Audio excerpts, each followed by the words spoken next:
Ramai Gorontalo, jurusan Manajemen Pendidikan Islam semester 5. Baik, di video kali ini saya akan menjelaskan beberapa materi mengenai manajemen strategi pendidikan. Yang kali ini dosen pengampunya yang saya hormati Ibu Nur Gamar, SPD MPD. Oke, baik, silakan menyaksikan. Materi yang pertama adalah konsep manajemen strategi. Manajemen strategi adalah serangkaian keputusan dan tindakan mendasar manajemen tertinggi yang diaplikasikan oleh semua anggota suatu organisasi demi tercapainya suatu tujuan. Pengambilan keputusan yaitu proses pemilihan alternatif solusi untuk masalah. Proses manajemen strategi melibatkan analisis strategi dan kinerja, yaitu dengan menganalisis lingkungan internal dan eksternal. Kemudian, proses pengambilan keputusan. Yang pertama, identifikasi dan diagnosa masalah. Yang kedua, pengumpulan dan analisis data yang relevan. Yang ketiga, pengembangan dan evaluasi alternatif.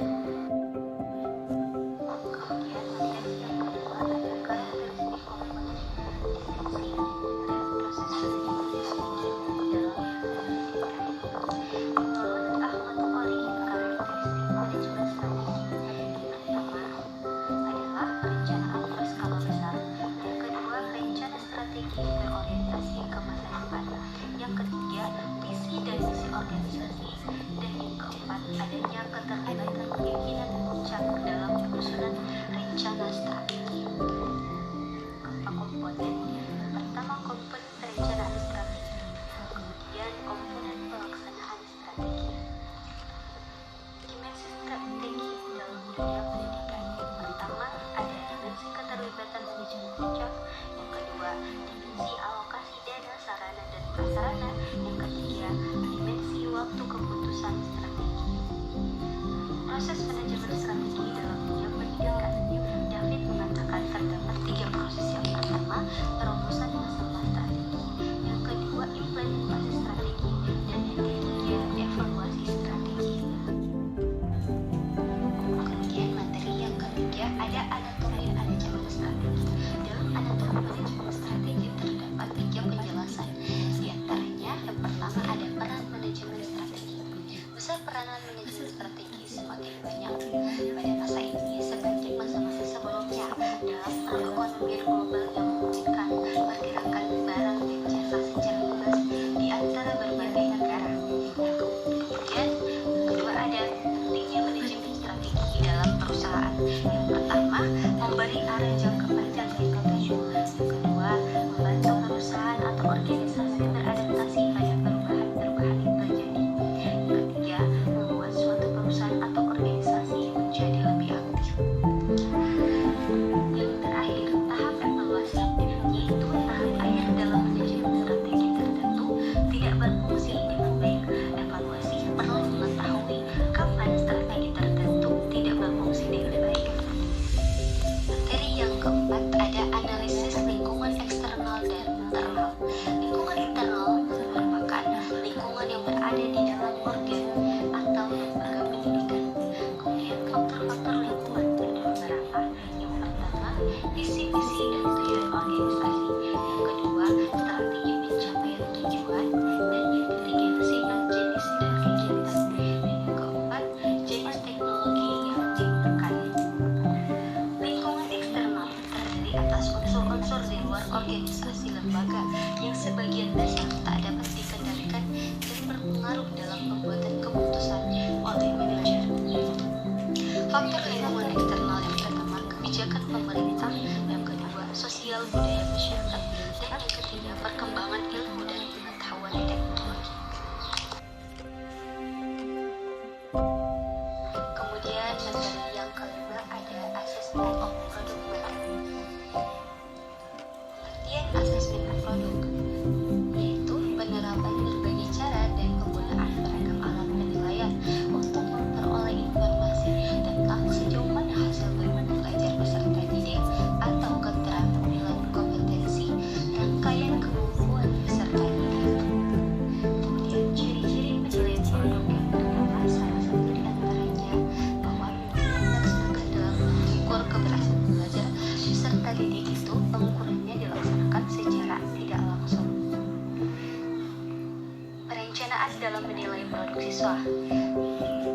Sebaliknya, didasarkan pada sejumlah hasil kerja yang relevan dan kompetensi yang diukur.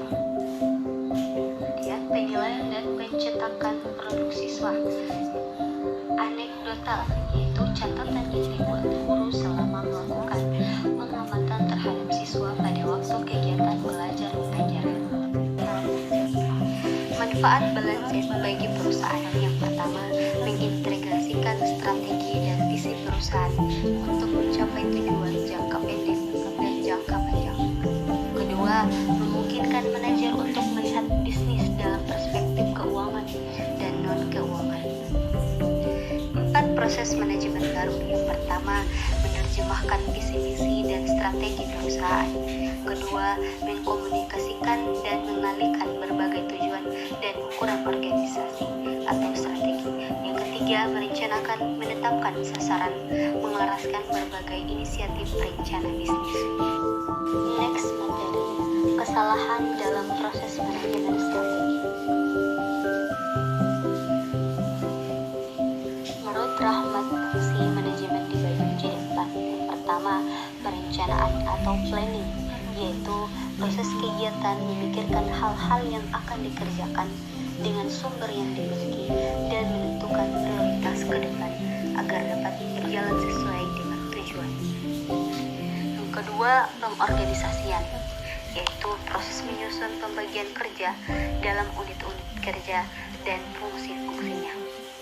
3. Mengarahkan, yaitu tindakan untuk mengusahakan agar semua anggota kelompok berusaha untuk mencapai sasaran sesuai dengan perencanaan manajerial. Keempat, pengevaluasian, yaitu proses pengawasan dan pengendalian performa organisasi untuk memastikan bahwa jalannya organisasi sesuai dengan rencana yang telah ditetapkan. Kesalahan yang berhubungan dengan penggunaan strategi terdiri dari beberapa hal, yaitu 1. Ketidakmampuan berpikir secara strategis. Kedua, ketidaktepatan penggunaan pada tingkatan manajemen. Ketiga, terlalu menekankan bentuk dan prosedur. Kesalahan selanjutnya adalah ketidakmampuan memprediksi perubahan atau masalah lingkungan eksternal yang dapat berupa: pertama, perkembangan inovasi produk jasa baru; yang kedua, perubahan peraturan pemerintah; dan yang ketiga, perubahan iklim. Tujuan manajemen strategi dalam pendidikan. Rencana strategi yang telah dirumuskan oleh organisasi berisi tentang pernyataan strategi yang siap dilaksanakan dalam rangka mencapai tujuan organisasi. Menjadikan organisasi strategis merupakan proses menghasilkan strategi dan memperbaikinya sesuai dengan keperluan. Manajemen strategi dipandang suatu evolusi manajemen karena dua alasan. Yang pertama, strategi sebagai rencana besar organisasi untuk mengatasi tantangan saat ini dan sekaligus mencapai keberhasilan visi dan misi organisasi di masa yang akan datang. Kedua, organisasi menerapkan manajemen strategi menjawab perubahan dunia dalam rangka meningkatkan kemampuan daya saing untuk meraih keberhasilan di masa-masa mendatang. Selanjutnya, implikasi monitoring dan evaluasi terhadap peningkatan mutu sekolah. Monitoring adalah pada komponen proses pelaksanaan program, baik menyangkut proses pengambilan keputusan, manajemen kelembagaan, maupun kegiatan belajar mengajar sekolah. Monitoring dilakukan untuk mengetahui perkembangan pelaksanaan program, apa hambatan yang dihadapi, dan bagaimana cara mengatasi masalah tersebut.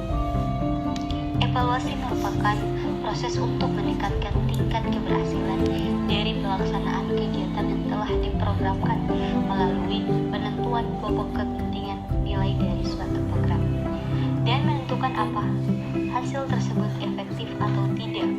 Kita sudah mengetahui bahwa dalam suatu proses pendidikan di sekolah selalu melibatkan unsur evaluasi.